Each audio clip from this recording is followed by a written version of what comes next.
Good morning. आज हम पढ़ेंगे लॉक का सामाजिक समझौते का सिद्धांत। सामाजिक समझौता, जैसे मैंने कि आपको पहले बताया था, एक राज्य की उत्पत्ति के संबंध में सिद्धांत है, जिसके अंतर्गत बताया गया है कि राज्य की उत्पत्ति विभिन्न लोगों ने मिलकर अपनी होने वाली असुविधाओं को दूर करने के लिए और अपने जीवन को सुरक्षित रखने के लिए की थी। अभी हम पहले हॉब्स का पढ़ा, जिसने बताया कि प्राकृतिक अवस्था पार्श्विक प्रवृत्ति क्षणिक और दुखदायी थी, इसलिए लोगों ने समझौता किया अपने जीवन को सुरक्षित रखने के लिए। लोग कहता है कि प्राकृतिक अवस्था सुखमय, शांतिपूर्ण और परस्पर सहयोग की थी, परंतु किसी कानून को लागू करने और स्पष्ट उसकी व्याख्या करने वाली कोई सत्ता न होने के कारण, कुछ असुविधाएं होने के कारण लोगों ने सामाजिक समझौता किया। तो अभी हम पढ़ते हैं कि लोग का सामाजिक समझौता। पहली बात हम जानते हैं कि सामाजिक समझौता क्यों किया लोगों ने, उनको कौन सी असुविधाएं हो रही थी। तो पहली असुविधा थी कि जो कानून को लागू करने वाली व्यवस्था, किसी भी कानून, प्राकृतिक कानून था उस टाइम, प्राकृतिक नियम जैसा हमने पढ़ा था, उस प्राकृतिक नियम को व्याख्या करने वाली कोई सत्ता नहीं होने के कारण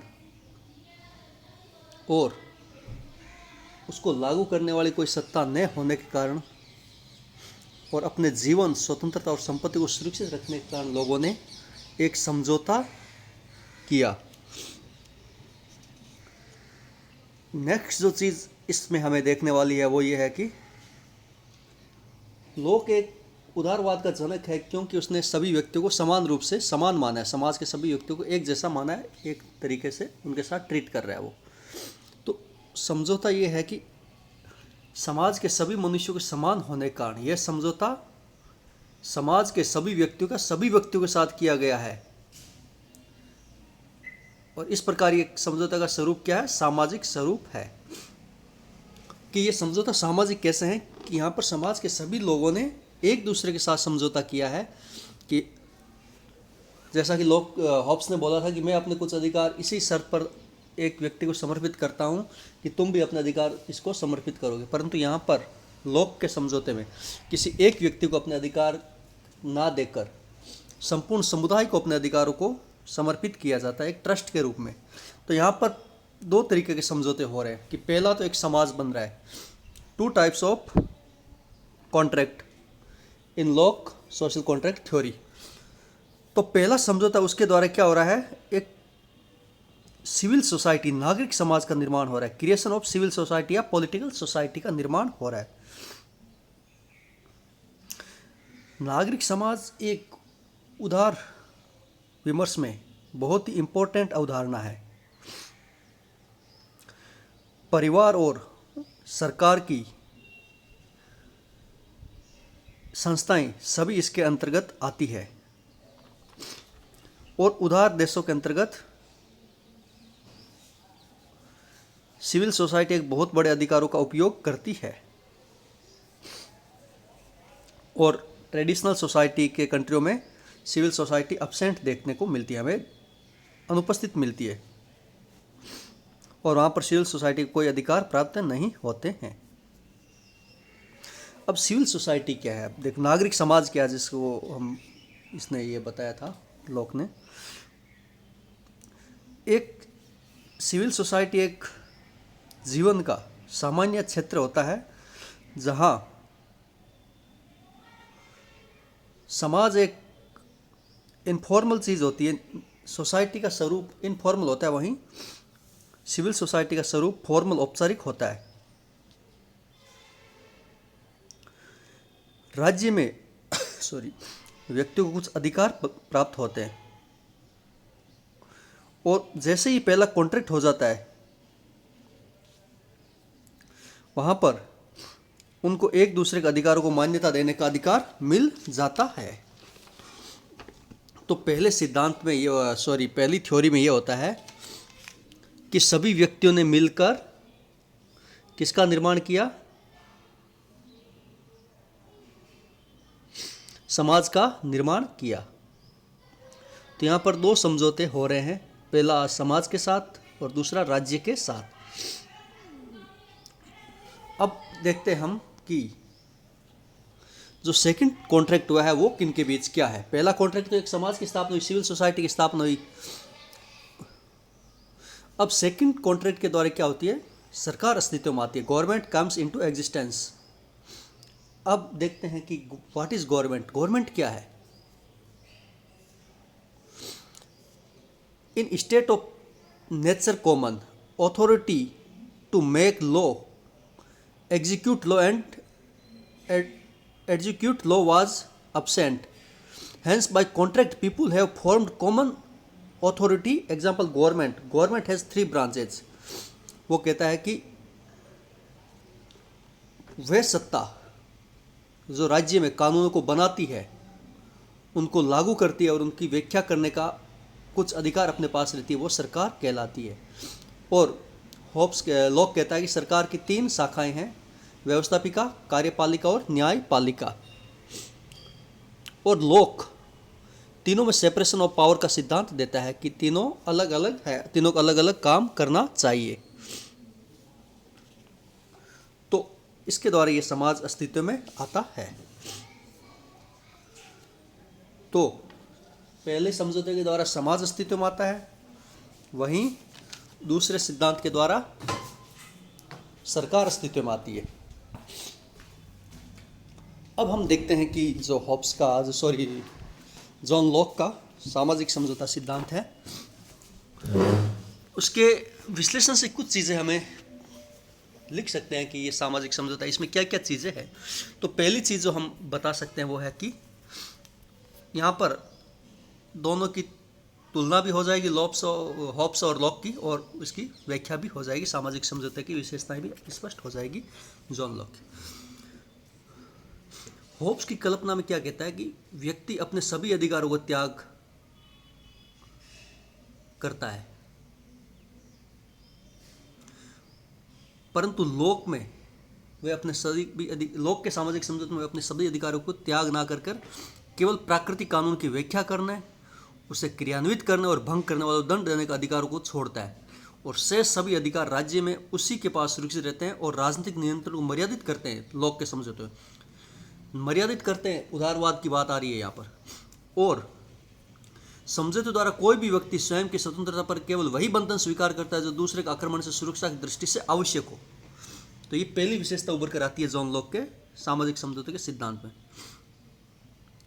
दूसरी जो विशेषता आती है उभर कर, वो ये है, और तुलना भी है, कि होब्स के समान व्यक्तियों द्वारा अपने अधिकार किसी विशेष व्यक्ति या व्यक्तियों को समूह को न दिया जाकर संपूर्ण समुदाय को समुचित किया जाता है। यहाँ पर जैसे होब्स ने पढ़ा था कि लेवियतन को सारे अधिकार देते हैं तो निरंकुश हो जाता है, यहाँ पर नहीं, सोसाइटी को, कम्युनिटी को अपने अधिकारों का समर्पण किया जाता है।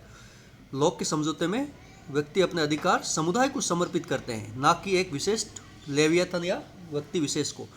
तीसरी जो विशेषता यह है कि लॉक के समझौते द्वारा उत्पन्न समाज अथवा राज्य में होब्स के राजा जैसी असीम अधिकार संपन्न सर्वशक्तिशाली प्रभु सत्ताधारी शक्ति नहीं है, बल्कि वे दोहरे नियंत्रण से युक्त है। दोहरा नियंत्रण, डबल कंट्रोल। पहला है कि व्यक्ति अपने पास जो अधेय अधिकार रखता है, 3 अधिकार, जीवन, स्वतंत्रता और संपत्ति का, जो राज्य को नहीं देता है, वे राज्य शक्ति को मर्यादित करते हैं। और दूसरा, प्राकृतिक कानून की व्याख्या करने, उसे लागू करने वाला राज्य स्वयं भी उससे बाधित है, ठीक उसी तरह जिस तरह व्यक्ति प्राकृतिक अवस्था में बाधित था। इसका कहने का क्या मतलब हुआ कि प्राकृतिक कानून कुछ विवेक सम्मत कानून होता है, प्राकृतिक विवेक का कानून होता है, जिसमें यह कहता है कि दूसरे को संपत्ति नहीं छीननी चाहिए, उसकी हत्या नहीं करनी चाहिए, और आप दूसरों के साथ वैसा ही व्यवहार करो जैसा आप दूसरों से अपने प्रति चाहते हो। तो ये भी उस पर मर्यादा आरोपित करता है। चौथी जो विशेषता आती है कि लोक का समझौता सर्वसम्मति से हुआ है और ये जन इच्छा पर आधारित है।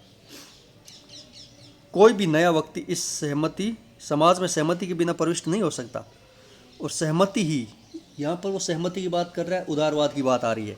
सहमति ही विश्व में प्रत्येक वैध सरकार का निर्माण करती है, सबकी सहमति होनी जरूरी है। 5वीं विशेषता है कि सामाजिक समझौता के मान्य होने के लिए प्रत्येक पीढ़ी को उसे पुनः स्वीकार किया जाना आवश्यक है। ऐसा नहीं कि एक पीढ़ी हो गया और उसके आने वाली पीढ़ी उसको जस का तस स्वीकार कर लेगी, नहीं, प्रत्येक पीढ़ी को उसके द्वारा समझौते को स्वीकार किया जाना आवश्यक है। दोबारा उसका हो सकता है कि लोगों की राय ली जाए, इसलिए। नेक्स्ट जो विशेषता है कि लोक का समझौता है एक बार हो जाने पर कभी रद्द नहीं हो सकने वाला है। यहां पर वह होप्स के समतुल्य आ जाता है, बराबर हो जाता है। नेक्स्ट जो विशेषता है वो है कि सर्वसम्मति से निर्मित होने वाले राजनीतिक समाज, सिविल सोसाइटी में, नागरिक समाज में बहुमत के शासन का सिद्धांत अनिवार्यता निहित है और अल्पसंख्यकों को बहुमत की इच्छा का पालन करना चाहिए, क्योंकि इस सिद्धांत को स्वीकार करना सामाजिक व्यवस्था के संचालन और सामूहिक कार्यों को संभव बनाने के लिए नितांत आवश्यक है। इस समझौते को क्यों स्वीकार करेंगे? क्योंकि सामाजिक व्यवस्था का संचालन करना और सामूहिक कार्यों को हमें करना है, और ये समझौते की बहुत महत्वपूर्ण शर्त है, और इसके उल्लंघन पर सर्वथा ये समझौता महत्वहीन हो जाता है। लोक की शब्दों में लोक कहता है कि प्रत्येक व्यक्ति दूसरों के साथ एक सरकार के अधीनता में एक राज्य के निर्माण करने की अनुमति देता है। इस प्रकार वह अपने आप को बहुमत के निर्णय के सामने झुकने तथा उससे संचालित होने के लिए बाधित करता है। अन्यथा यह मूल संविदा जिसके द्वारा उसको दूसरे के साथ मिलकर समाज की रचना की है वो निरर्थक हो जाएगी और संविदा ही टूट जाएगी। तो हम कह सकते हैं कि लोक के सिद्धांत में एकता का आधार यह है कि जो कार्य समुदाय के सदस्यों को बहुमत से होता है वह समुदाय का ही कार्य माना जाएगा, कि सब लोगों की सहमति से समुदाय का निर्माण हुआ है, तो समुदाय की सहमति इसमें इंक्लूड है, ऑटोमेटिक इंक्लूड है। और जब प्रत्येक व्यक्ति दूसरों की सहमति में राजनीतिक समाज का निर्माण करने के लिए तैयार होता है तब वह इस बात के लिए भी बाध्य हो जाता है कि बहुमत के निर्णय को स्वीकार करेगा वो। और इस संबंध में पुफेनडॉर्फ ने ठीक ही लिखा है कि सामाजिक संविदा की कल्पना को पुष्ट करने के लिए सर्वसम्मति की कल्पना का प्रयोग किया जाना चाहिए। बहुमत का समझौता संपूर्ण समाज का समझौता माना जा सकता है। तो ये था होब्स का, जॉन लॉक का सामाजिक समझौता। उसकी क्या विशेषताएं थी? दो समझौते हो रहे हैं, पहले के द्वारा नागरिक समाज की स्थापना हो रही है और दूसरे के द्वारा सरकार की स्थापना हो रही है। और एक बार स्थापना हो जाने के पश्चात प्रत्येक व्यक्ति उसकी आज्ञा को मानने के लिए बाध्य है, क्योंकि सहमति से ही निर्माण होता है। तो ये उसका सामाजिक समझौते का सिद्धांत हमने आज पढ़ा है। आगे हम उसके कुछ और सिद्धांत भी देखेंगे नेक्स्ट क्लास में। उसकी सरकार क्या कार्य क्या है, उसके सरकार के रूप है, सहिष्णुता संबंधी विचार है, उसी प्रकार और विचार हम देख के अपना लॉक को पढ़ेंगे। आज की क्लास में इतना ही। Thank you.